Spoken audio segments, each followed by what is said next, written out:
Hello there, I hope you're well. Today I'm doing a bathroom clean at one of my lovely customers' houses, and they've given me permission very kindly to share this with you.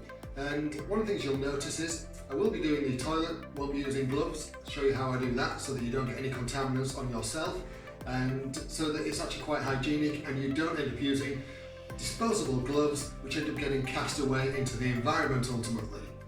There is another reason why I do that. Because I do this for a living and I go to different people's houses with a caddy, I do not want to be carrying anything that I've cleaned the toilet with around with me in my caddy. Granted, I could put that in a separate bag, but why have that risk at all? Might as well mitigate it altogether, chuck it down the toilet. So that's what I'm going to do, and that's what I always do. First things first, better squirt a few things. Let's crack on. With the toilet paper, this is what I use as a barrier between me and the toilet. Just give it a good spray. Get some disinfectant all over that. Shut the lid, keep it all running in and be contained. Spray around the outside. I always spray around the outside, and where there's hard floor, I spray the floor too. And the reason I do that is there are chaps in this particular house who live in this particular house, but unfortunately we gentlemen are prone to splashage. This toilet is very convenient. It does have some little carry handles here on the side, so you can lift things up and drop them in. Next up, we're going to tackle the shower. This one isn't too bad, so I am going to do what I call dry cleaning, which is spray and wipe. In other words, I'm not going to spray it, wash it and then rinse it all off with water. There's no need in this particular shower because they look after it pretty well. I'm currently trying out this Sif Power and Shine. I'm trying out a range of different limescale based cleaners, and I'll be doing a review on those at some point in the future. The tiles in here are also pretty good because I keep on top of them, so I'm not going to do much with those today. You might notice I'm squatted on my haunches and not resting on them. And the reason I do that is A, because I like to develop strong thigh muscles, but when you rest on them like this, you force your knees apart, and that's not good for them. It's far better to develop strength in your thighs than it is to damage your knees. It might burn a bit at first until you get used to it, but on the plus side, you'll end up with thighs like an overweight jockey.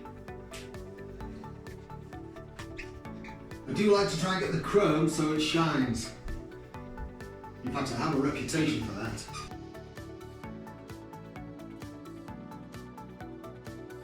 The shower heads and hose on here are pretty good because I did them a couple of weeks ago. The floor's not too bad. Just going to give it a going over with a magic sponge.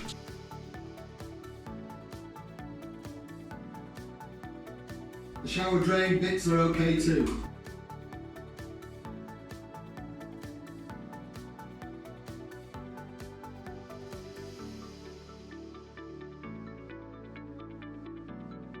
So that's that done. As you can see, the bath in here isn't heavily used at the moment. It's often used just for airing clothes and drying them out. I have recently had all this off and cleaned it all up. It just needs a bit of a wipe over today. So I'm just going to give it a wipe out just to get rid of any dust. It's predominantly used for the kids, is this. So there's no high water marks or anything to be concerned about.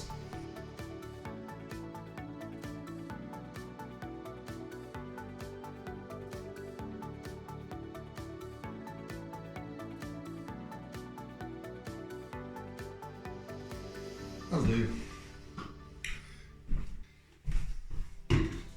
Right, next job, toilet. Barrier piece, cleaning piece. You can actually get away with just using one piece, and I'll show you what I mean, just for the sake of ease. Okay, one piece. Clean the top, because that's only ever going to get dust on it, not pee or anything like that. The back bit, sometimes you get a bit of pee on that because you get a bit of splash through. Once you're cleaning that, chuck it in. Remember, this one's got these little handles on. If it doesn't have the handles, barrier piece. I'm so used to using a barrier piece, I'm just going to go back to it.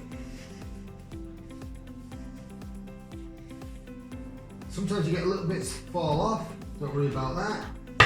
Just chuck them in, scoop them up, chuck them in. Under the lid, generally not too bad. It has no real contact with anything contaminatory. Seat, obviously this is one of the dirty bits, or potentially anyway. It only really gets skin contact. As you can see, as I'm finishing with each piece, it's going straight in the pot. In. You saw me spray around the floor.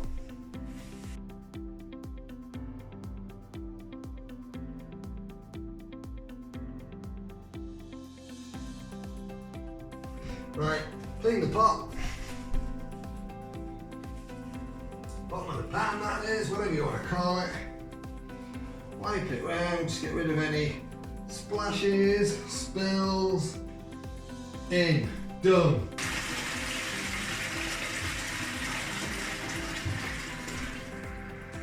Full flush to get rid of the paper. Toilet cleaner. Under the rim. Then get in with your brush and get under the rim.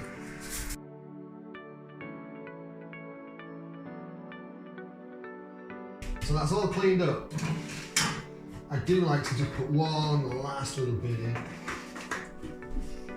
And I also like to give one last run around with here because I do sometimes splash with the brush. The mirror.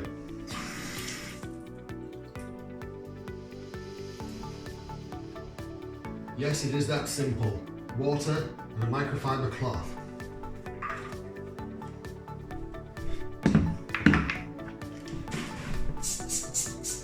Rhyme scales cleaner.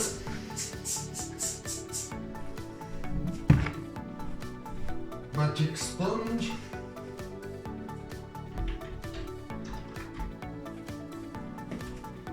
Make sure you get right around the bases of the taps.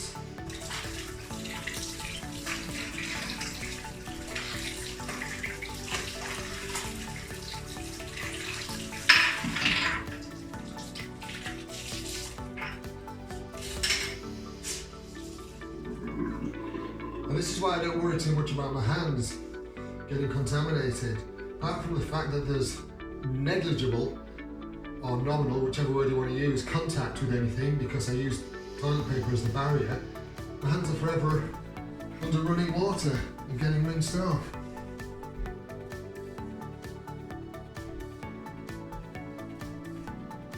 Shiny. I hope you found this useful. If you have, by all means give the video a thumbs up. If you don't like it, give it a thumbs down, it's entirely up to you. And if you subscribe to my channel, the next time I upload a video, you'll just get a notification from YouTube that I've uploaded it. And it won't cost you anything. How good is that?